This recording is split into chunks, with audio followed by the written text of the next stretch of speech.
दिनकर जी की कविता है, झुक झुक कर खड़ा हुआ हूं मैं, अब झुकने का शौक नहीं, अपने ही हाथों रचा स्वयं, अब तुझसे मिटने का खौफ नहीं। तो हालात की भट्टी में जब जब भी मुझको झोंकोगे, तब कर सोना बनूंगा मैं, तुम कब तक मुझको रोकोगे, तुम कब तक मुझको रोकोगे।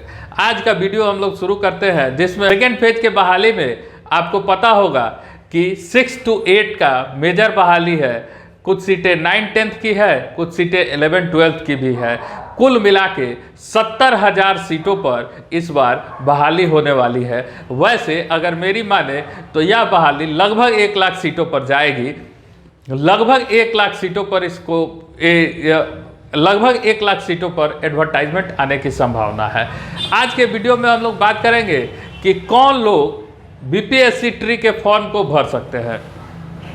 तो चीज़ों को समझने की कोशिश करेंगे कि बीपीएससी ट्री में बीपीएससी टीचर रिक्रूटमेंट एग्जाम में फॉर्म भरने के लिए न्यूनतम जो अर्हता होगा, या तो आप बीएड होंगे या डीएलएड होंगे।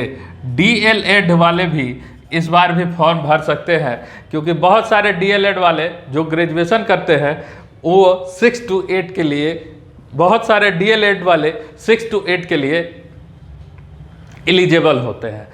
तो बीएड होना चाहिए या डीएलएड होना चाहिए, ये सबसे पहला कंडीशन है। दूसरा, इसके साथ आप सी टेट पास हो, सी टेट या एस टेट पास हो या बी टेट पास हो, जो भी आप इसमें से पात्रता परीक्षा है, किसी एक पात्रता परीक्षा को आप अगर क्लियर किए हुए हैं तभी आप इस फॉर्म को भर सकते हैं।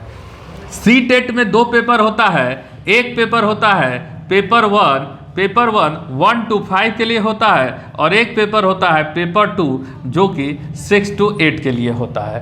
तो इस बार के बहाली में उम्मीद है कि 6 to 8 का सबसे ज़्यादा बहाली आएगा। मतलब आप सीटेट पेपर 2 क्लियर होना चाहिए। आपका सीटेट अगर पेपर 2 क्लियर है तो आप 6 to 8 के लिए एलिजिबल है। 9th-10th के लिए आपको स्टेट पास करना अनिवार्य है। अभी हाल में ही स्टेट की परीक्षा हुई थी। स्टेट का परीक्षा जिस सब्जेक्ट से आप पास किए हैं उस सब्जेक्ट के अकॉर्डिंग आप 9th-10th के लिए एलिजिबल होते हैं। उसी स्टेट के परीक्षा में 11th-12th के लिए भी एग्ज़ाम होता है। तो आप उस जिस सब्जेक्ट में 11th-12th के लिए क्वालिफाई हैं उस सब्जेक्ट में आप बीपीएससी में फॉर्म को भर सकते हैं। तो आपको यह स्टेट का पास होना जरूरी है। अब अगर आप 6 to 8 के लिए फॉर्म भरते हैं तो आपके पास बीएड या डीएलएड होना चाहिए, डीएलएड होना चाहिए। साथ ही साथ आप ग्रेजुएट होंगे तो ही आप इस फॉर्म को भरेंगे। साथ ही साथ आप सीटेट पास किए होंगे पेपर 2 तो आप 6 to 8 के लिए एलिजिबल होंगे। 9th-10th के एलिजिबिलिटी की बात करें तो आप अपने सब्जेक्ट से ग्रेजुएट होइएगा, है ना, ग्रेजुएट होइएगा, बीएड होइएगा, स्टेट पास किए होइएगा तो आप इसके लिए एलिजिबल है। और 11th-12th की बात करें तो 11th-12th के लिए आपको बीएड होना ज़रूरी है, आपको स्टेट पास करना ज़रूरी है, और आपको पोस्ट ग्रेजुएट होना ज़रूरी है। मतलब आप पीजी होना चाहिए। जिस सब्जेक्ट से आप स्टेट पास किए हैं उस सब्जेक्ट से पीजी होना चाहिए, तो आप 11th-12th के लिए भी एलिजिबल है। अगर हम लोग उम्र सीमा की बात करें तो उम्र सीमा, एज लिमिट की बात करें, उम्र सीमा की बात करें तो जनरल के लिए, यूआर के लिए 37 साल का उम्र दिया जाता है। जनरल फीमेल के लिए 40 साल का उम्र होता है। इसी तरह से अदर कैटेगरीज में आपको जिस तरह से उम्र का छूट दिया जाता है उस तरह से आपको उम्र का छूट मिलेगा। अगर आप दूसरे स्टेट से बिलोंग करते हैं तो भी आपको किसी भी तरह का छूट नहीं मिलेगा। जो जनरल का होता है 37 साल का उम्र, उसी 37 साल के उम्र में आप भी उसी उम्र में आते हैं।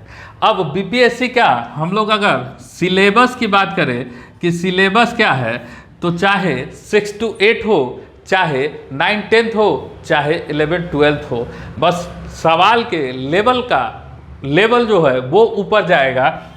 बाकी आपको 120 सवाल पूछा जाएगा। 120 सवाल पूछा जाएगा।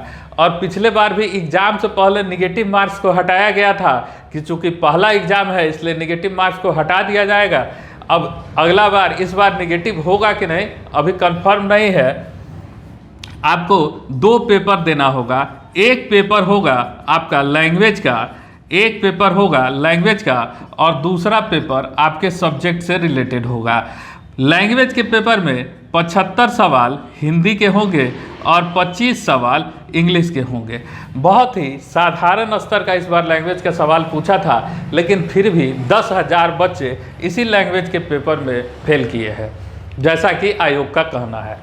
पेपर 2 में आपको 120 सवाल पूछा जाएगा, जिसमें 80 सवाल आपके सब्जेक्ट से होगा। 80 सवाल आपके सब्जेक्ट से पूछा जाएगा, 80 सवाल आपके सब्जेक्ट से पूछा जाएगा और 40 सवाल जो है इसमें आपको math, reasoning, GK, GS, computer, current affair जो भी है उन सब से पूछा जाएगा।